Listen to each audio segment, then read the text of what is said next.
You are going to learn how one young lady did her first event and got 83 referrals.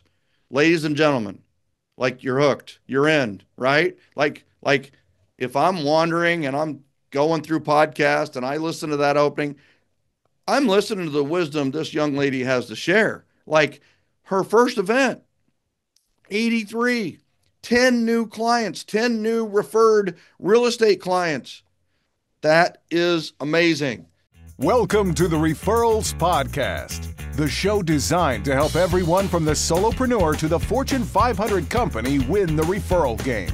If you want to build a company with an army of ambassadors and raving fans who speak highly of you and refer you willingly, you are in the right place. And now, here is your host, Michael J. Mayer.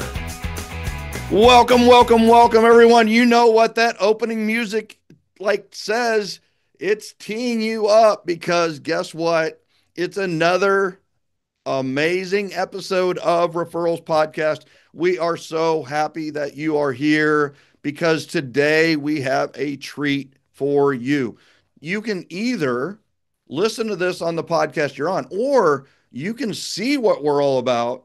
Did you know that every episode of Referral Podcast is also available on YouTube? That's right. You can listen on your favorite podcast app, of course, like you are right now, or watch every interview on YouTube. Plus, get a lot of bonus resources on YouTube. Visit us at youtube.com/get referrals. We are the Get Referrals channel on YouTube to help you get referrals. What is it for? It's for Referrals Podcast. And once again, there are a lot of other resources on there at YouTube that are not on your favorite podcast app. So do us a favor, go subscribe and get more information at youtube.com/get referrals. Also, event mastery class starts now. This is your last chance to register at eventmastery.com to get in. When I say last chance, I mean today.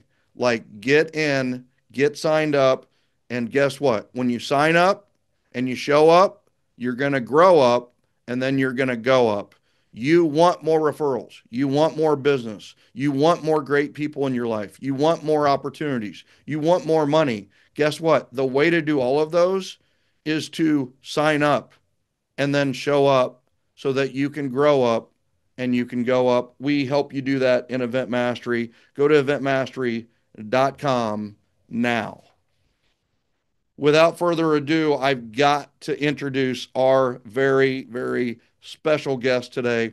We are joined by Spressa Biongo, a realtor with Fathom Realty in Raleigh, North Carolina. In just a few short years, Spressa has built a thriving real estate business across the Triangle area, helping clients buy, sell, and invest with confidence. She's on a meteoric rise, a rising star. This summer, she took her business to the next level by implementing the Event Mastery system and hosting her very first client event.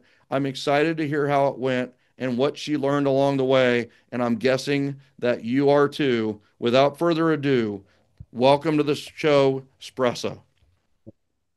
Hey, Michael, thank you so much. I love the podcast. I'm so excited to be here. Well, we're excited to have you here, and we're going to change this up a little bit because I always interview people about their events, and then the last question I ask a lot of times is, "What's your next event?" Well, you're already ready for your next event. Your next event is coming up. Tell everybody else what you told me in the green room about your next event. My next event is actually tomorrow, and it's a yard sale. So excited about this yard sale. I implemented the ideas you gave me for my last event, which was the first event with your system. And I am getting to know so many people, over 50 people in my community, and they're coming to me. They're signing up on my website. They're talking to me about real estate. I'm just providing a service, and they're coming to me. So I'm so excited. So you actually got one of the things that we teach in Event Mastery, and you know what? I'm not sure how often we've covered that on Referrals Podcast, but one of the things I teach is a custom URL, is getting a branded website for whatever event that you do. And so you actually got a branded website for people to register to come to the yard sale. Is that correct? That's correct. And that was all your idea. So I appreciate Well, but the key is you implemented it. And then so people are coming to RSVP, but there's something interesting that you told me in the pre-show that they came to register for the RSVP for the yard sale, but like a dozen of them have continued the process with you and they actually requested CMAs. Um, well, I turned off the sign up form middle of the week because I was getting so many last minutes. And because I was away, then they started reaching out to me through my CRM on my website, like, let me in, I gotta get in. And it's just like one after the other. I'm like, what in the world? It's blowing up. Yeah. And it's the conversation have been starting in the yard sale and then in real estate. It's not, I'm not even bringing it up. It's them. So it's Yeah. crazy. It's wild. I, I love it. Congratulations on your implementation. I just that's what I love about it is the and the success you've seen so quickly. And that's what everybody that listens to this or watches it wants is they don't want to wait 3 years to build a relationship to the point of referral. And what we're discovering is that we can go from referrals or I'm sorry, relationships to referrals in a very short time by implementing just a few really powerful strategies. So, guess what? It sounds like after you have your yard sale, we may have to have you on for another future referrals podcast to go deeper into that. But I really want to talk about like how did we build the momentum? And that's what so many people don't see. This is going to be an amazing magnifying glass for a lot of people because some people we interview, they're 10 events in and we're showing the success story. We're showing the finished product. And for a person that's listening or watching, it's like we how did they build the bridge? What we really want to know is how did we build the bridge to all this momentum and all these referrals? Well, we're right in the middle of that with you. So I'm really excited to unpack like exactly how this started for you just a few months ago. So I think the first one, and this is a little bit of a selfish question, but if I've got you on, I'm gonna use the time wisely. What inspired you to sign up for Event Mastery class in the first place? You told me to. I did. Where was I at? Where did we meet? You were on a podcast or one of the James sessions, I think, that I joined. I had just joined training with Carla, Coach Carla, and you had your monthly jam, and I was telling you about my connection with the community, how I'm connected in so many different places, but I know the people, but I'm not getting the actual connections. I'm not getting referrals. I'm like, I am sitting in a gold mine, but I do not know how to utilize it. And I feel like I have everything in my pocket that I need, except that bridge. Hmm. It's like, I know there's a bridge, I know there's a way, and I gotta find it. And that's when I met you. You told me about the event. You said, this date, this time, you're going to have ice cream event and you're going to make that bridge, build that bridge. And all I did was followed your instructions. So, had you ever considered doing an event before Event Mastery? Yes. Always thinking, I know that that's the way to connect with people. And I actually sponsored a charity, which is fun because now there's one, like I use them and I sponsor them different way. But I sponsored a charity. I paid $300 to put my sign on tables, which I was like, well, that's all well and done. They can see my sign, but that doesn't really lead me to anything. So I was like, you know what? I'll do a giveaway. And I did a QR code to my Google form to get some leads. And I got some information, some connections, but really didn't lead to anything. I didn't really know these people. And so after that, I kept looking and searching for other events that I can join. And then met you, and you're like, you can create your own events. You can have Mhm. somebody sponsor you versus you sponsoring them. And that's just changed everything. All right. So how did you decide on the type of event that you wanted to host for your very first event? Um, well, you made it easy by saying, hey, this is an idea they can use if you choose. Everybody loves ice cream in the Mhm. summer. Yeah. Simple. All I had to do was talk to a ice cream shop, like, hey, can I buy ice cream for 100 people? They're like, sure. So I chose ice cream because that was one of your ideas. And then I thought it was brilliant. Well, I have to, I mean, it doesn't, here, you're overwhelming me in a little way, right?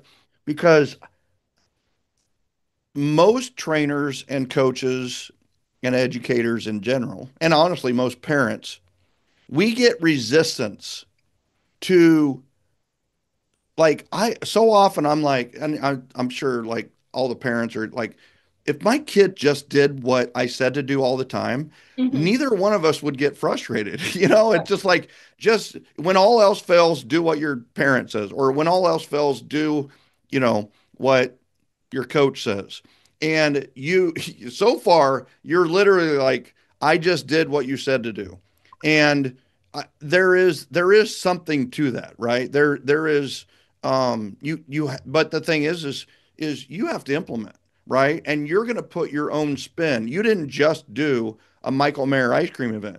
You did a Espressa Bianco ice cream event. You put your spin on it. You put your talents to it and that kind of thing. So walk us through the planning process. What steps did you take to really bring your idea to life? Like, what are some things you did other than just talking to the ice cream shop? What else did you do?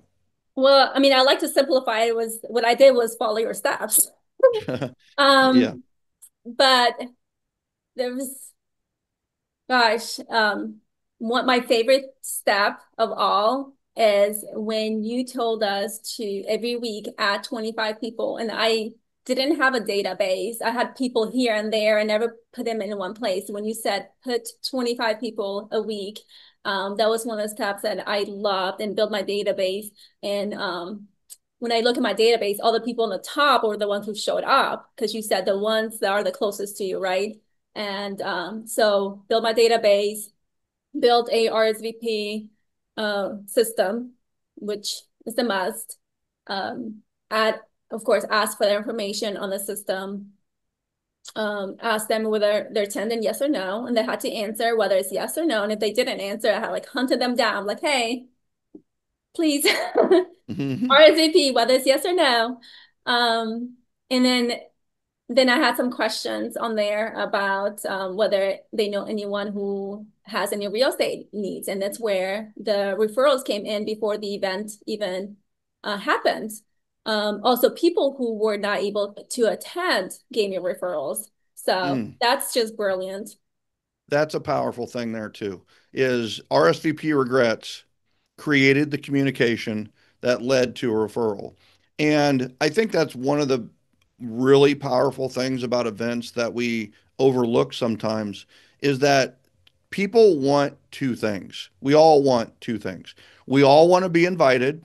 Now, here's the thing. For me, like I do want to be invited. I always say no. Like I will I'm an introvert. I'm probably not going to go to your event. I'm not going to go to whatever. But I want to be invited. Everybody wants to be invited even if they say no every time. So invite people. And then the second thing everybody wants is when they're not there, they want to be missed. And so those are two key ingredients to this that is really really powerful. And I think it's one of those where like all right, so you've got the 25 people, you how did you choose the ice cream shop? So I'm guessing in Raleigh and that area, the triangle, is there's probably a cajillion places to get ice cream. How did you choose which ice cream shop to go with? Um, Well, again, you told us, you stated that it was important to make sure the ice cream shop had an indoor space because a lot of them are outdoors only. So Yep. that brought it down to only two choices. And then I chose the one that was closest to me and to my sphere, that had a pretty good outdoor space, indoor space. There were um, ice cream was good, handmade ice cream, so I knew it had that good reputation. Was it local or was it a national brand? Local. It's called Lumpy's ice cream. Yeah. So I love local. Now here's the thing. I don't think people like I did lots of events at Starbucks. I've done events at Krispy Kreme. I've done events at Baskin Robbins. So I've supported the national brands as well. But I'm also a real fan of when we can choose local. And so that's a part of this. And also locally owned leads to another referral source. The owner of the ice cream shop becomes an ambassador for us after we drove 100 people when he normally gets one or two, or she gets 5 or 10 people. All of a sudden, they got 100 in a day. And so you also generate another ambassador for your business, and it's an owner of a business, which that type of person typically is a better ambassador than maybe some others.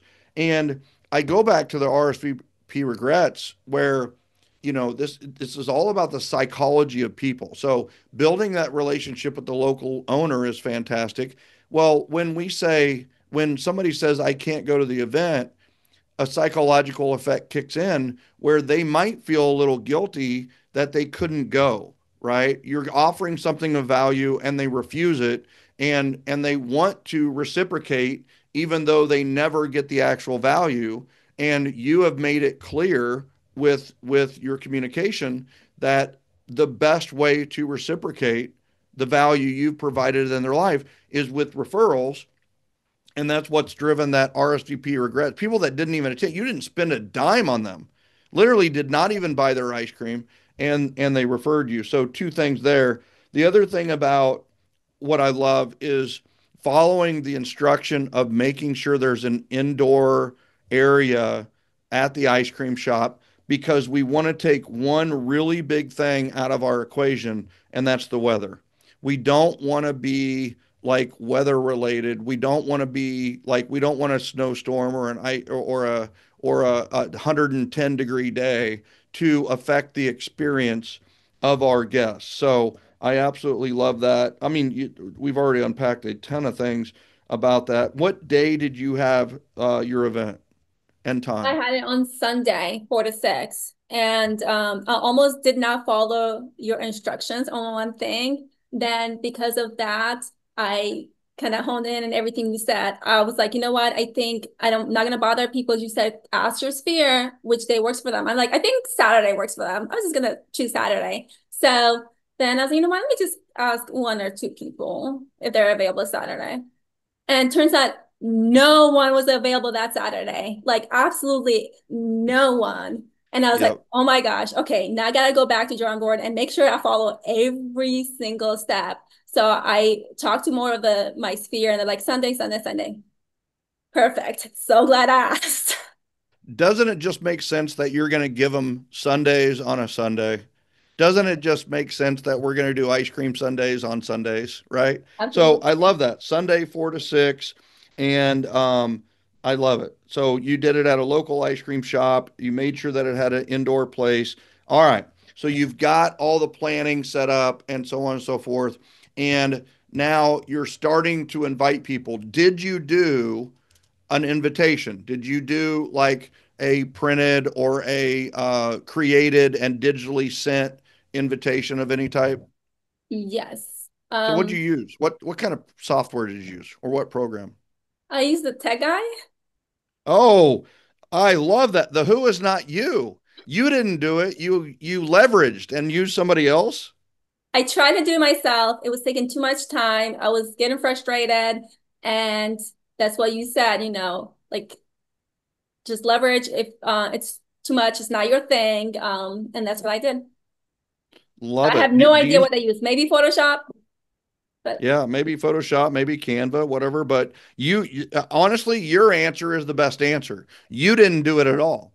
Somebody else did it. All right. So people are going to ask, like, how much did it cost you to get the invitation get it done. Well, I do have a I have my husband that's been helping me with everything. So it didn't cost me anything.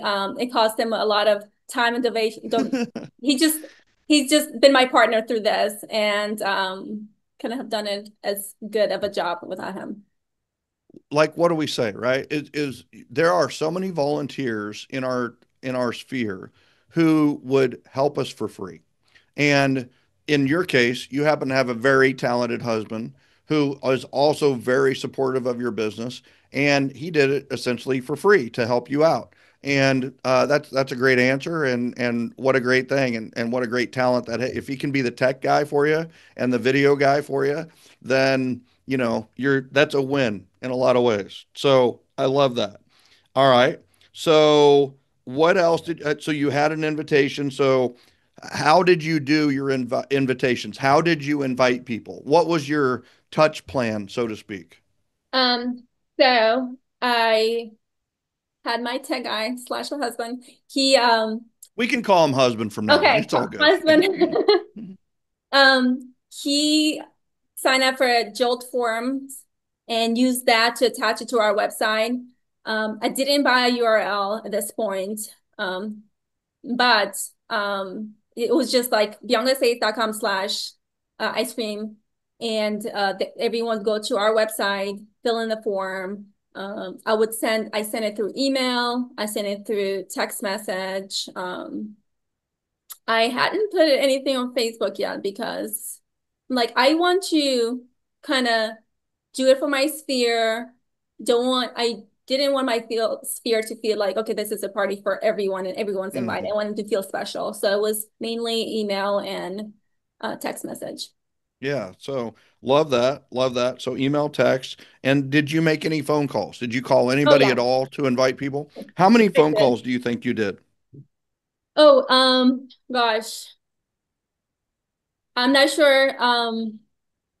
At least 50.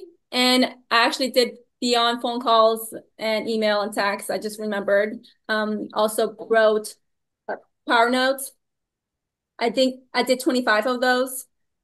All right. Send it to the people who had RSVP'd and just let them know that I got their RSVP and thankful that they were coming. And then also send it to people who had not RSVP'd. Drop the mic, because that is something that is so overlooked with events is we want to write handwritten notes to get people to attend, like to invite them. But like in event mastery, I flip that, because what I've discovered is that the people we need to love on are the ones who have already invited or have already confirmed. The RSVP yeses, we need to love on first and confirm with first, and then go to the people who have not committed, who are not working towards us, right? So the people that are attracted and already moving towards us, let's make sure that we treat them like gold. And that's what you did with the handwritten note. Instead of writing handwritten notes to invite, you wrote handwritten notes to confirm with those top people that had already said yes. That's brilliant. That's beautiful. That's the way it should be, right? So Yes. I absolutely love that. All right. And let's see. So, all right. So you've already talked a little bit about how you confirmed. And did you confirm on like any other way besides the power notes? Um, Thing I did call, and because I was also collecting school supplies for my charity, Mm-hmm. I just called like, hey, just make sure that you saw that note in the email that I'm collecting school supplies. So if you happen to be at Target, Walmart, just pick up some. We'd greatly appreciate it. I love it. I love it. And And then then did you also text? confirm, Text? Did yes, you text to confirm?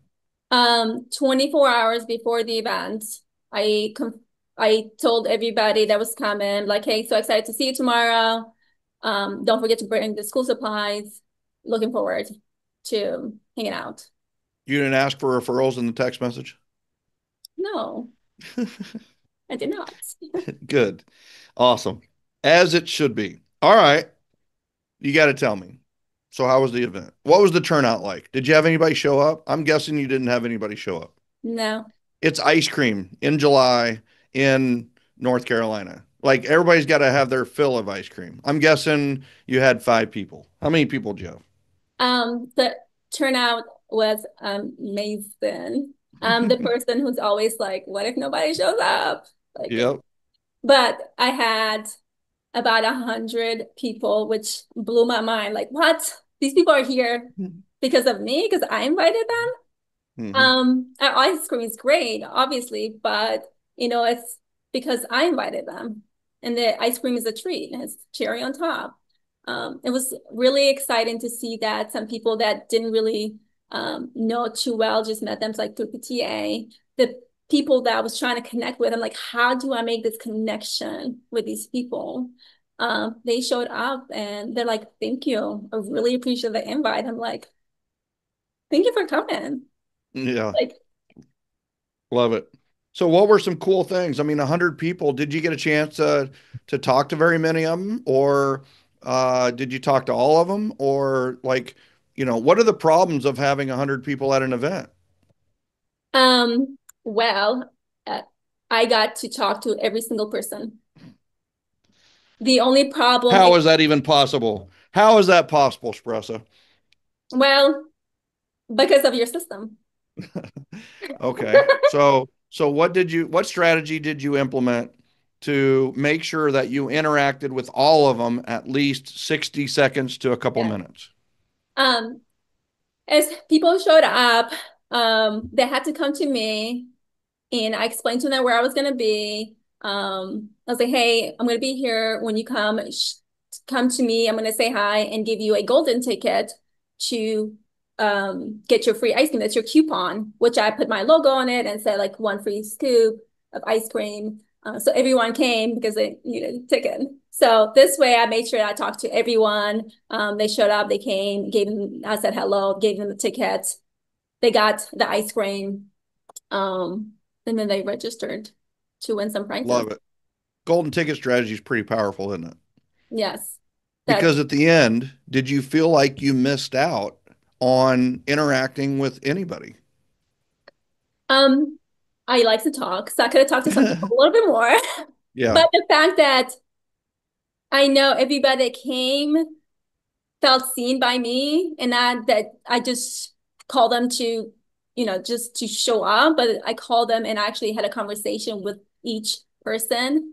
That made me feel good because I don't want to feel like I left anybody out, which you kept saying nobody likes to be left out. Everybody wants invitation. Mhm. And I know that I left a few people out and I can't wait to have this next event because it's been eating me up. I did not invite everybody, or did not invite a few people. And I'm like, I feel guilty. Mm. They Yeah. deserve an invitation. Now you get a chance to include them. It's all good.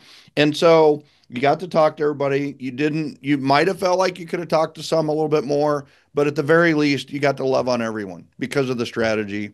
And here's the thing: was there ever a line to talk to Spressa? Yes. All right.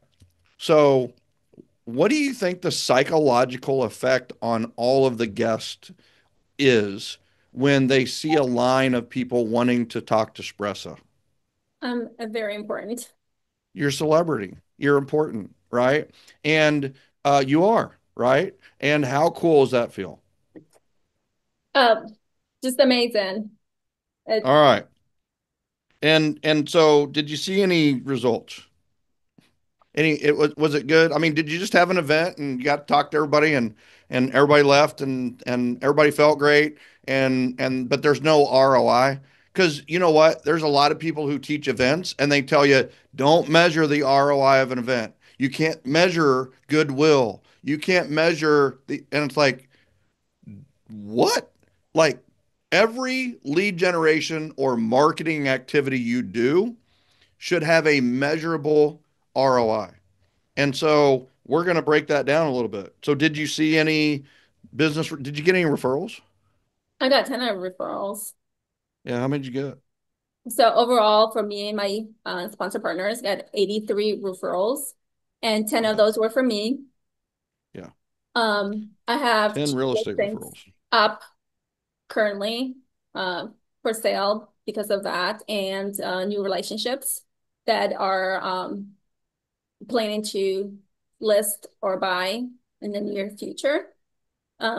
What I think I'm most excited about beyond the referrals for me is for sales is building relationships with sponsor partners, which that was never even in my for like wasn't even my what is it called? Like just future. Like didn't even think about that. I need Yeah, it that. wasn't even a part of your vision, right? Yes, thank What wasn't a you. part of imagining doing events, right? So, Yes. yeah. So So building you had those sponsors. relationships. I'm sorry. Yeah. So you had sponsors. How many sponsors did you have? I had 10 sponsors. 10 sponsors. And on average, they got 8 referrals from you on average, right? So 83 or I'm sorry. So they got 7 referrals on average. Um, Um, yeah. one got like 27, the other one got like 15 and kind of varied. But then there were some that were like 4 or 5 each. So let me ask you this. Were the sponsors upset, neutral, or really happy? Oh, they were super excited. In fact, I was telling you about my event is tomorrow. Three of the sponsors are sponsoring my yard sale currently. So they were super Yeah. happy. And they want to be part of my every single event. Yeah. Love it. So, all right. And then, so this must have cost a lot, right? I mean, 100 people, you're buying ice cream for 100 freaking people. Like, that's a lot of people to buy ice cream for. I hope you got a discount at the ice cream shop. No And discount. no I did, discounts? I did Oh my ask. God. That I ice asked. cream shop owner is loving you. All right. So so this must have cost a bunch. Oh So yeah. how much was it? Like over $1,000. Okay. And so $1,000. And then how much? So you had some sponsors to help offset that and some discounts and some coupons and all that kind of thing. So how much did it cost you? Nothing. I didn't pay anything Zero. out of pocket. Oh, wait. You actually made money. You made money doing this? I did. So tell me about that, right? So when it was all said and done, yeah, and actually when you were doing the budget, you discovered that you had more money than you needed for the event, right? So you ended up like with 200 extra dollars. And Yeah. so what did you decide to do with the 200?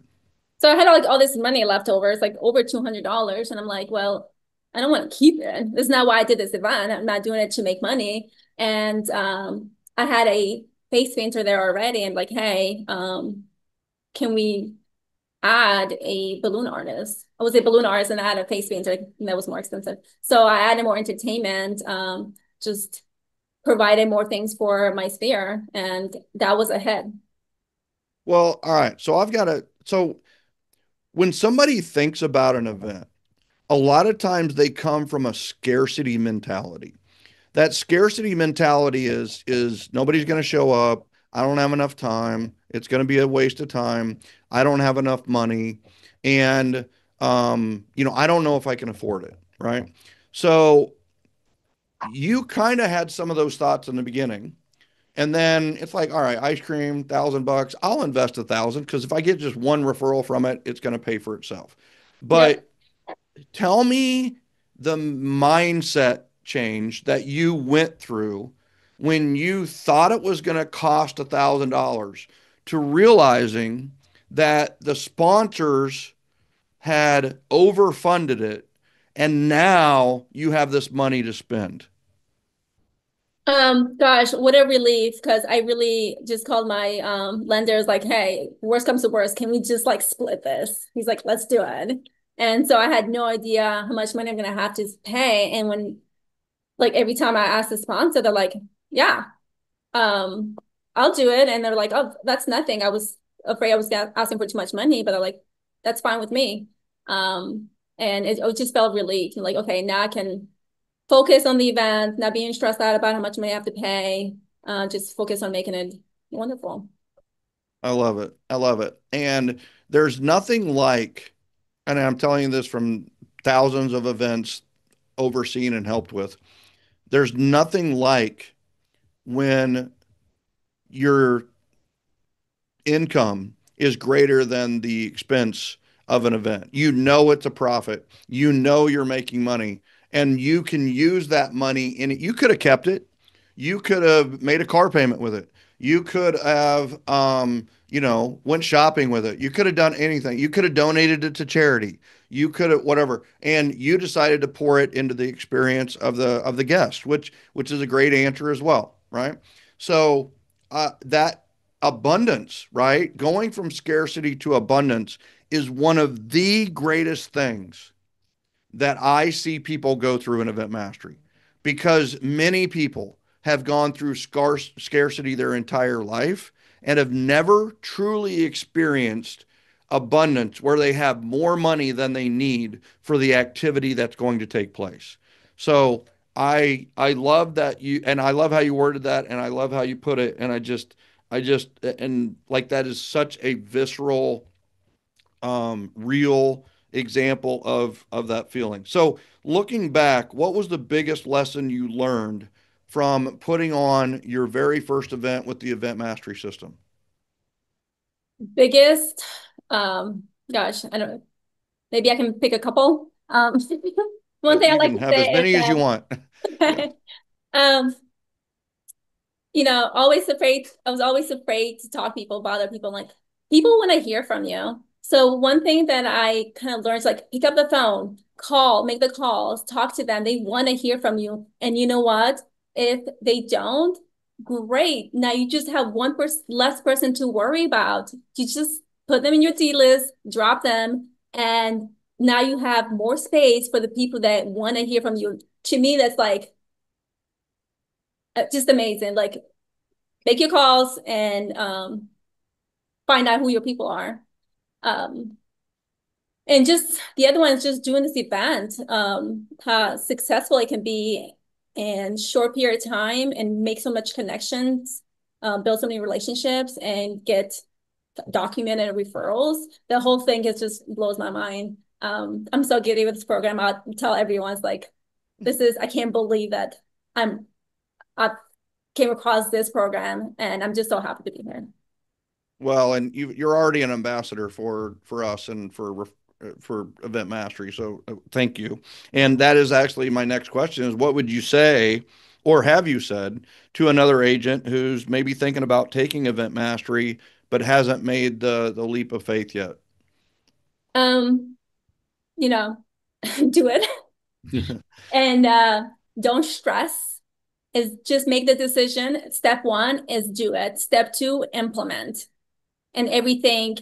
Um, don't think ahead. Just take it week by one week because if I had looked ahead and to see everything that I would have needed to do, I would have been like, no, thank you, it's too much. But the way you break it down and you don't talk to us about what's happening next week, it's like let's focus on this week and get it done, implement as much as you can. And the biggest thing that kept me going, Michael, is when you said it doesn't have to be perfect, it just has to Mm, be done. And every time mhm. I'm like, this is not perfect. And I'm like, you know what? I gotta move on. Because next week Love it. it's a different theme and this needs to be done. The event happened. It was still great, even though it wasn't perfect. Um, it was a great event. Love it. Perfect is the enemy of done. And I honestly say that more to myself than I really say it to everyone, but it has definitely become handy for a lot of people to remember that there is no such thing as a perfect event. No event is going to be perfect. There's going to be things that go wrong. But what we hope to do is make it as perfectly imperfect as possible.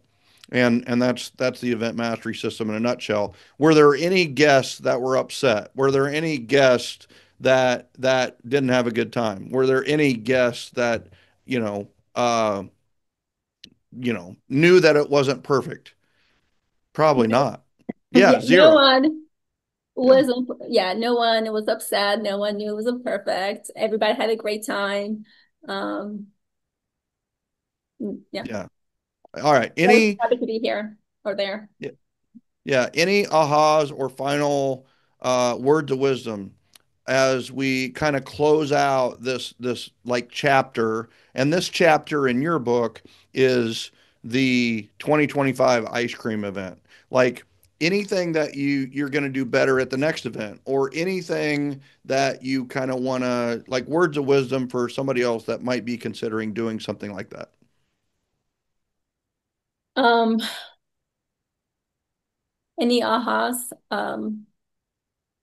It's What are you just, going to do differently? What would you do differently next year when you do the event?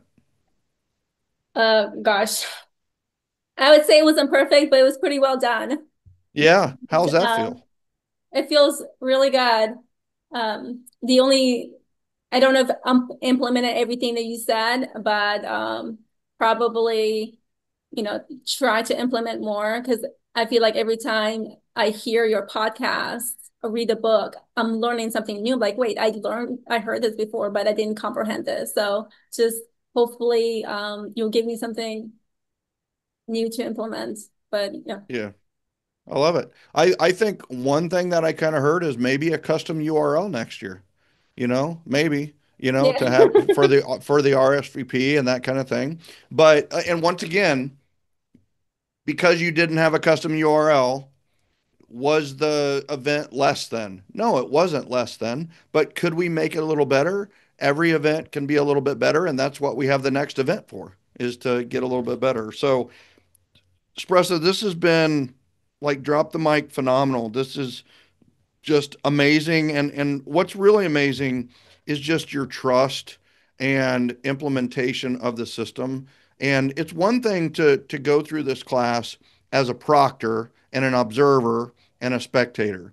It's another one to go through as a participant, especially a trusting faithful participant, and doing it right. And real estate and sales is a contact sport. You got to get in the arena. You got to get into the stadium and play the game. And you ran the play and you won the game, and you're still working. And you were even telling us the other day that, like, somebody that had attended your event ended up calling you a few weeks later about referral.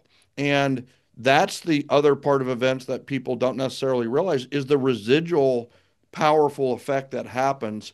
And I just want to say thank you for your trust, because in today's world there are so many voices in the education world, trainers, coaches, and many of them, like, and many of them don't provide they don't keep the promise that they give you, right? The guy in front of the mansion, in front of the jet, and next to his Lamborghini, it where's the clients of theirs with the Lamborghini, with the jet? You never see those, right?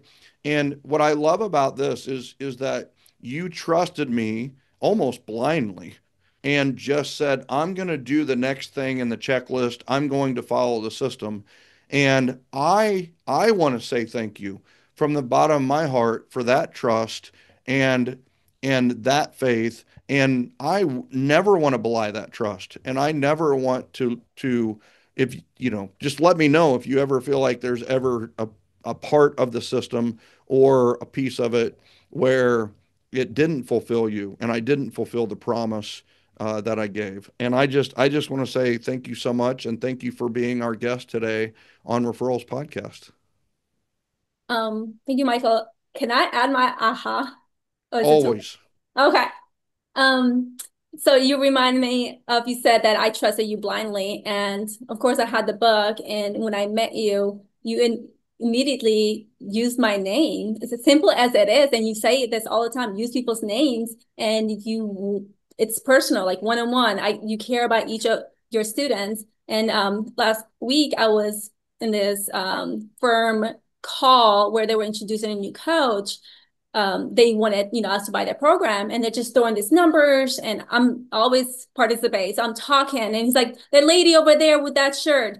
And I'm like, you can't even take your time to use my name, not just mine, because I know mine's a little difficult, but other simple American names. It's just like calling people with what they're wearing. So like that's aha. It's like people value, feel important. You gotta use that name. People are more than what they bring to the table is there are individuals with names. And that's one thing that stood out with you right away. Like, my name is difficult, and you didn't have a problem. Sprecha Biongo, baby. I'm telling you, it's all good. And here's the thing, I have to give Dale Carnegie credit for that one. How to Win Friends and Influence People. It was written in the early 1900s, and he said the sweetest sound to another's ear is the sound of their name. And I have taken that internally and tried to remember names as well as I can and as much as I can.